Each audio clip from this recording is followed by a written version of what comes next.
पश्चिम बंगाल की सियासत से इस वक्त की सबसे बड़ी और विस्फोटक खबर, जिसे केवल बगावत कहना शायद इस राजनीतिक भूचाल का अपमान होगा।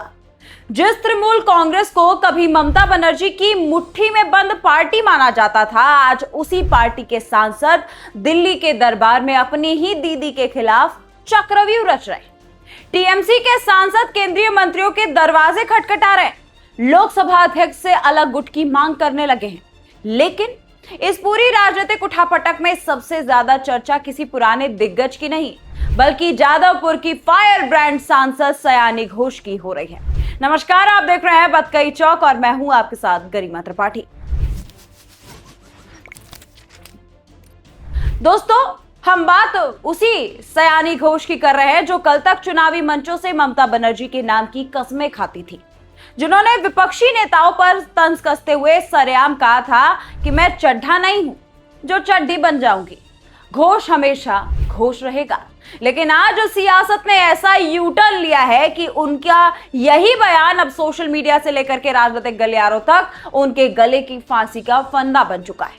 सवाल उठ रहा है कि दूसरे को वफादारी का पाठ पढ़ाने वाली सयानी क्या खुद उसी रास्ते पर चल पड़ी हैं? दिल्ली एयरपोर्ट पर जब मीडिया के कैमरे ने सियासी घोष को घेरा, जब उनसे सीधा सवाल हुआ कि क्या वो ममता बनर्जी के खिलाफ बगावत का झंडा बुलंद करने वाले सांसदों के गुट में शामिल हैं, तो सयानी ने ना हाँ कहा और ना ही ना। उन्होंने सिर्फ इतना कहा कि अभी मैं कुछ नहीं कहूंगी, सही समय आने पर अपनी बात रखूंगी। राजनीति के जानकार जानते हैं दोस्तों कि जब पार्टी ताश के पत्तों की तरह ठहराई हो, सांसद पाला बदल रहे हो, तब इस तरह सही समय का इंतजार करना वफादारी की घोषणा नहीं, बल्कि नई राजनीतिक मंजिल की तैयारी का खुला संकेत होता है। विडंबना तो देखिए, अभिनेत्री से नेता बनी सयानी घोष को ममता बनर्जी ने टीएमसी का वो आक्रामक युवा चेहरा बनाया था जो विपक्ष पर तीखे और धारदार हमले करता था। लेकिन आज दीदी का वही किला दरक रहा है और किले की सबसे मजबूत आवाज दीवार से बाहर झांक रही है। कहानी सिर्फ सयानी घोष की चुप्पी की नहीं है, कहानी उस बेरहम दर्जी की भी है जिसे सियासत कहते हैं, जहां नाप किसी और का लिया जाता है और कपड़े किसी और के सिल जाते हैं। सयानी ने भले ही अब तक आधिकारिक तौर पर टीएमसी नहीं छोड़ी, लेकिन दिल्ली में वो उन्हीं बागी सांसदों के साथ खड़ी दिखी जो लोकसभा अध्यक्ष ओम बिरला के पास एंटी डिफेक्शन लॉ से बचने के लिए अलग गुट की मान्यता मांगने पहुंचे हुए थे। टीएमसी के 28 में से 20 सांसदों के बागी होने का दावा किया जा रहा है और अभिषेक बनर्जी दिल्ली से लेकर के कोलकाता तक चिट्ठियां लिख रहे हैं इस बागी गुट को मान्यता ना मिले। यानी दोस्तों, लड़ाई अब सिर्फ नाराजगी की नहीं है, लड़ाई इस बात की भी है कि असली टीएमसी आखिर कौन है। पश्चिम बंगाल के विधानसभा चुनाव में मिली हार के बाद से टीएमसी के भीतर जो बारूद सुलग रहा था वो अब ब्लास्ट हो चुका है। कल तक जो सांसद दिल्ली की केंद्र सरकार को लोकतंत्र के लिए खतरा बताते थे, आज वही सांसद केंद्रीय मंत्री भूपेंद्र यादव के घर पर अपने राजनीतिक भविष्य की फिटिंग करवा रहे। इस ड्रामे में ट्विस्ट तब और ज्यादा बढ़ गया जब टीएमसी सांसद महुआ मोइत्रा ने सुदीप बंदोपाध्याय पर बड़ा हमला बोल दिया। महुआ ने आरोप लगाया कि सुदीप ने पार्टी को कोलकाता के अस्पताल में भर्ती होने का बहाना बनाया, लेकिन वो सीधे दिल्ली में केंद्रीय मंत्री के घर पर आगे गए।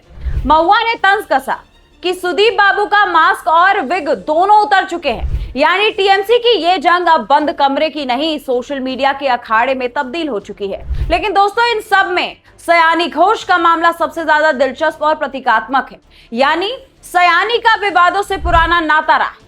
साल 2015 के शिवलिंग वाले एक पुराने पोस्ट को लेकर के उन पर भारी विवाद हुआ था, जिस पर उन्होंने मई 2026 में दोबारा सफाई दी कि उनका अकाउंट हैक हो चुका था और वो सभी धर्मों का सम्मान करती है। उसके बाद उनके दिल में है काबा, आंखों में मदीना वाले वीडियो पर भी तुष्टीकरण के आरोप लगे, जिसे बाद में फैक्ट चेक रिपोर्ट ने भ्रामक और एडिटेड बता दिया था। यानी दोस्तों, नैरेटिव की इस लड़ाई में सयानी हमेशा केंद्र में रही, मगर आज सबसे बड़ा राजनीतिक सवाल उनकी पुरानी कंट्रोवर्सी नहीं, बल्कि उनकी जवाबदेही का है। जादवपुर की जनता ने सयानी घोष को ममता बनर्जी की पार्टी और टीएमसी के सिंबल पर चुनकर के सांसद बना दिया। आज जब वो दिल्ली की गलियों में नए समीकरण तलाश रही हैं, तो जनता पूछ रही है कि सांसद महोदय विचार बदलते हैं, हालात बदलते हैं या सिर्फ सत्ता का पदा बदला है। चर्चा तो यहां तक है कि ये बागी गुट सयानी घोष को लोकसभा में अपना फ्लोर लीडर बनाने की तैयारी में है। अगर ऐसा हुआ तो राजनीति का ये क्रूर मजाक पूरा हो जाएगा। जो सयानी कल तक ममता की आवाज बनकर के संसद में दहाड़ती थी, वो आज ममता के खिलाफ ही बगावत की मुख्य आवाज बन जाएंगी। ममता बनर्जी के लिए यह संदेश बेहद साफ है दोस्तों कि जब जहाज डगमगाता है तो सबसे पहले वो नाविक कूदते हैं जिन्हें कप्तान ने सबसे ज्यादा दुलार दिया होता है। और सयानी घोष के लिए सबसे बड़ा सबक ये होगा कि सियासत में बोलने से पहले शब्द सोच समझ करके चुनने चाहिए, क्योंकि वक्त के बदलने पर भाषण मिटते नहीं है, वो वीडियो बन करके वापस लौट आते हैं और आईना दिखा करके पूछते हैं कि अब बताइए चड्ढा कौन और चड्ढी कौन। आखिरकार आप इस वीडियो को लेकर के आपकी राय क्या है, कमेंट सेक्शन में लिखना मत भूलिएगा। वीडियो पसंद आए तो लाइक कमेंट शेयर जरूर करिए। मैं हूं गरिमा, आप देख रहे थे बत गई टॉक।